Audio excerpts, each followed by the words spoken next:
Father President, members of the Board of Directors, distinguished faculty and staff, and the graduates of the class of 2012, your families, your loved ones, your friends, it is my distinct pleasure and honor to have been invited to be your commencement speaker today. And Lord knows, as a Clevelander, seeing this much sun is a real treat. Let me begin with the possibly vain attempt to garner some early applause, because I want you to know that I'm going to make a commitment to you. These remarks will be brief.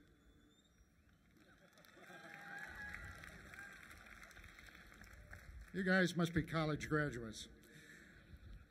Let me begin by paraphrasing a quote from the middle of perhaps the most memorable short speech ever delivered. The world and you will little note nor long remember what I say here.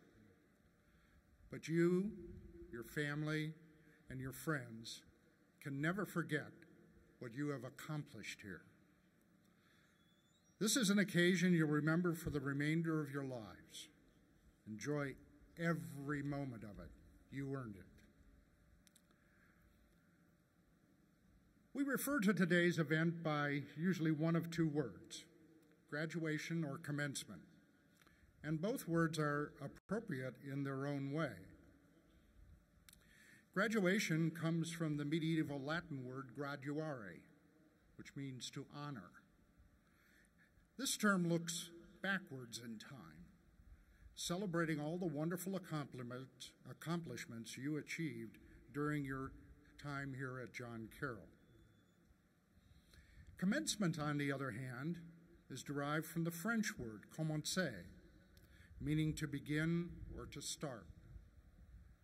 This term looks forward, anticipating all the wonderful experiences and achievements that lie in your future. Now, we already understand the significant accomplishments that enabled you to graduate today, but you and us can only imagine and dream about the achievements that lie ahead in your future. Personally, I always prefer to look forward rather than analyze the past. That gives me the hope that my aging memory will forget most of my mistakes,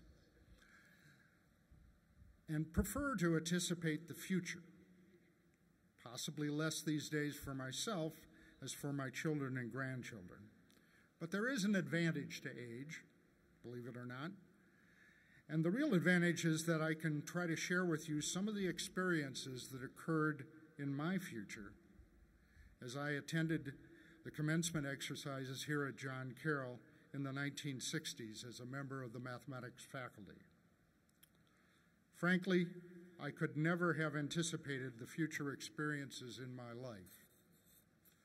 But fortunately, my Jesuit education at St. Ignatius and at Xavier University in Cincinnati equipped me to cope with those experiences and realize the dreams that I never dared to imagine. Now, Father President has already given you a little hint of a story that is sort of the background of how I want to lay out the lessons that I learned.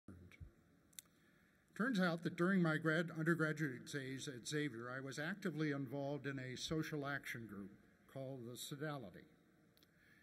In the spring of 1961, at a conference convened on Xavier's campus, I met the love of my life, Nancy McDonough.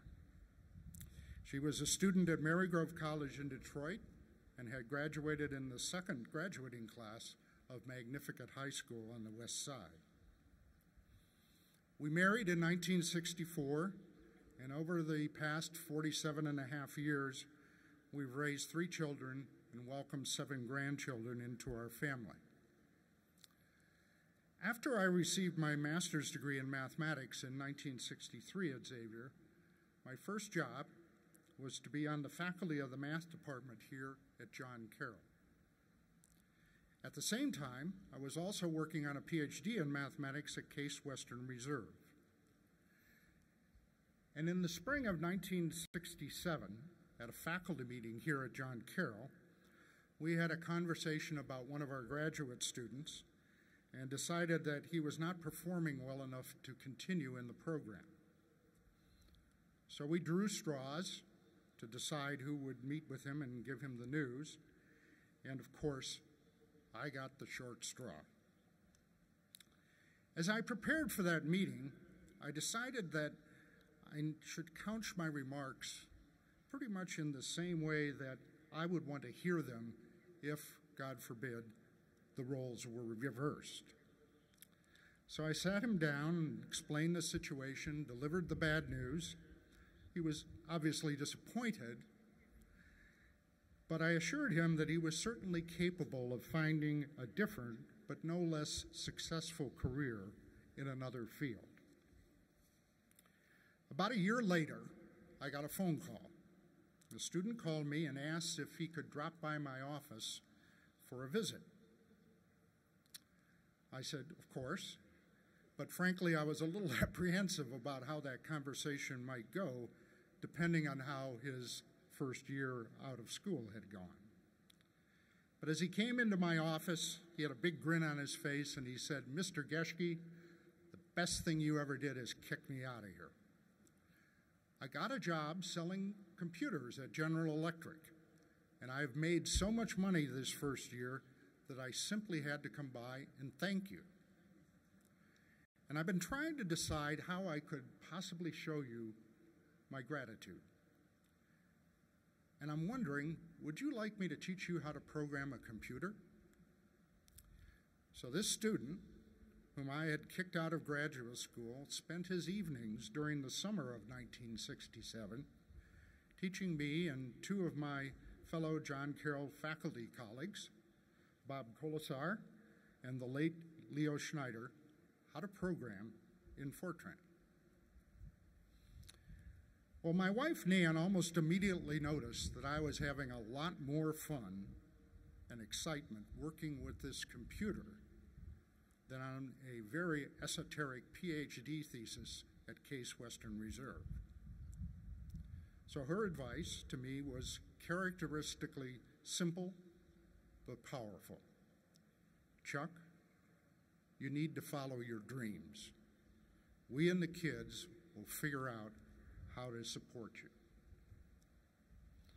So Nan, our children, and I headed off to pursue my PhD in computer science at Carnegie Mellon in the fall of 1968, and that decision changed our lives.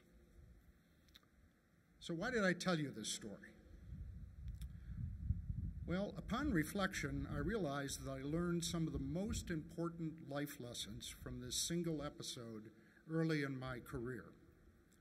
And while I fully appreciate that your experiences will be different, I want to share these lessons with you in the hope that they may help you as you embark upon your wonderful journey.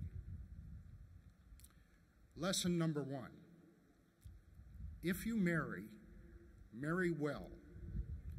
In fact, marry someone who's smarter than you are.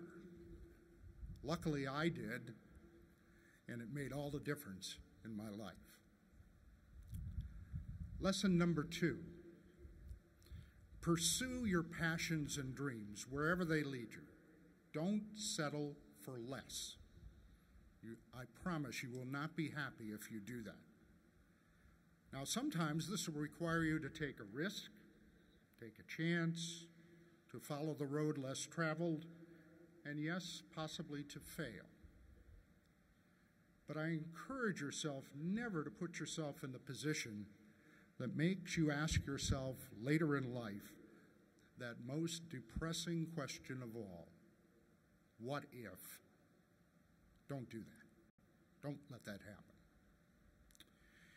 And lesson number 3, when you deal with any other person or group, and I mean always, treat them the way that you would like to be treated if you found yourself in a similar situation.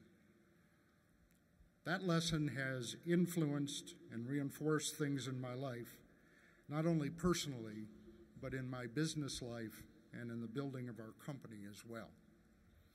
When my partner John Warnock and I started Adobe in 1982, We decided from the very beginning that we wanted to build a company that we would like to work for. We figured that was the best way to recruit really great talent. We're both inventors, and so first of all, we decided that our strategy would be to focus on creating new markets for new technology rather than to try and compete with an entrenched competitor. We also wanted to build a company that would be admired for its ethical business practices and the way it treated its customers, its employees, its business partners, its shareholders, and the communities in which it operated. Rather than try to write a big, complex manual of things not to do, we decided to make it simple. It's a one-line manual on how to behave. Treat each member of the constituencies I just enumerated the way you wish to be treated. Now, hopefully you all realize that this philosophy comes directly from Christ's words, to love the Lord thy God with your whole heart and all your soul and with all your mind, and love your neighbor as yourself. A good friend of mine pointed out to me that this statement from Christ is much clearer and much more encompassing than the 10 Commandments. More importantly, Christ's words provide a positive direction rather than a list of mostly negative prohibitions. And this is important not only in the way you run your personal life, but in your career as well. Treat everybody the way you would like to be treated. In the long run, you'll be incredibly more successful and incredibly more happy and respected. The final thought I'm going to leave you with is this. Because you've been given so many gifts, you shouldn't be surprised that God, your family, your loved ones, and the whole rest of the world expect a lot from you.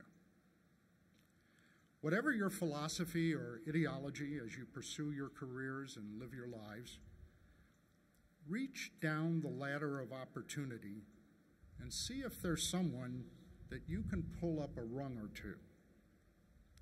Someone old, someone sick, someone lonely, someone uneducated, someone defenseless. Give them a hand, give them a chance, give them a start, give them protection, and above all, give them their dignity. This is what it means to be a graduate of John Carroll University. And for the good of all of us, I ask you to build a future of which we can all be proud. And throughout your life, remember the motto of St. Ignatius Loyola, the founder of the Jesuits, Ad Majorem Dei Gloria, for the greater glory of God. Now, peace be with all of you. Congratulations on being accepted into the Alumni Association of John Carroll. They will be in touch, trust me. And thank you very much for your kind attention.